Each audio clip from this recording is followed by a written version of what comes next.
Ride at your own risk.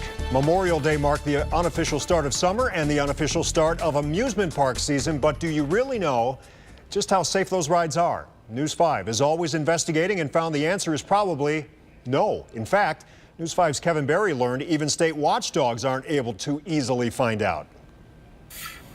The best estimates say thousands of people get hurt in amusement parks across the nation every year. We found that the only people in Ohio reliably keeping track of those injuries are not going to tell you what they know.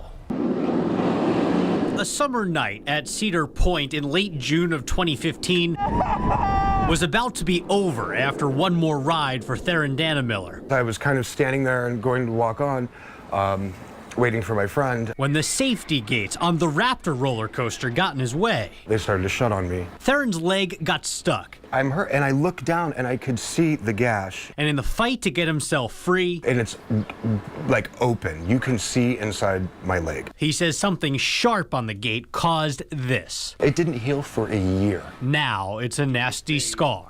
Most people are not aware that there's no tracking system for these injuries. This is Tracy Meehan. She studies children's injuries at amusement parks across the country. We were able to get a feel for what's happening, but it's just an estimate. Little more than a best guess, because no one tracks many of the bumps, bruises, and even broken bones from amusement park rides.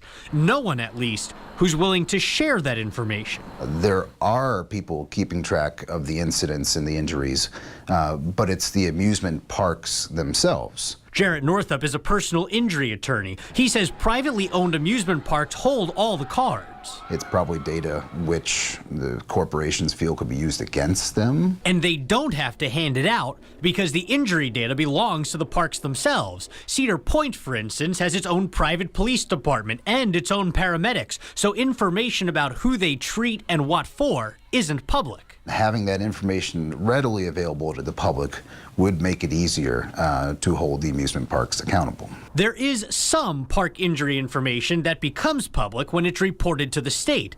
The Ohio Department of Agriculture requires stationary amusement parks like Cedar Point or Kings Island to disclose an incident within 24 hours if it led to an overnight hospital stay. Even then, accountability is a challenge. Reports from the last 5 years documented many issues that had nothing to do with how the rides operate, like dizziness, elevated heart levels, and heart attacks. It also shows even the parks struggle to figure out if an incident needs to be reported because they lose track of the injured person after they go to the hospital. If they go to the hospital and they don't report that it was an injury due to an amusement ride, we don't see any of that. So this is just the tip of the iceberg. In 2013, there's one record of when the state saw the iceberg below the water. In that report, the Department of Agriculture fined Kings Island $500 for not reporting an injury in 2013 until months later. Kings Island told the state they didn't know the injury created a long hospital stay requiring a report until the person who got hurt contacted them months after it happened. The park eventually paid the fine, costing them less than the price of 12 daily admission tickets. It's really difficult to tell how many of the injuries we're actually capturing. So we looked for what the state isn't capturing. The private police departments and paramedics can't transport injured riders to the hospital, so they call local ambulances. Just in 2017, the Sandusky EMS call log shows 5 trips in 6 months to Cedar Point for injuries like a broken leg while getting on a ride, a dislocated knee from a water slide, and one child who fell off an inner tube and hit his head. None of those incidents created any report to the state. Cedar Point tells me, in part, safety is our top priority, and we fully comply with the reporting requirements set by state law, and there's no reason to doubt that for them or any other park. But Meehan says the state law's threshold to report an injury is too high. Makes it impossible for us to see trends on a national level, which can be more challenging and make it difficult for us to keep people as safe as possible. People who suffer broken bones or potential concussions, or even Theron. Please, I'm in pain. His injury did not trigger a report to the state.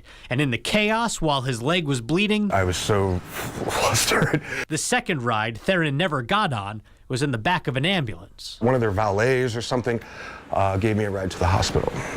We found the only way to make sure your concerns get to the state is to file a complaint directly with the Department of Agriculture. You can find a link to that form to fill out on the News 5 app. I'm Kevin Barry, News 5.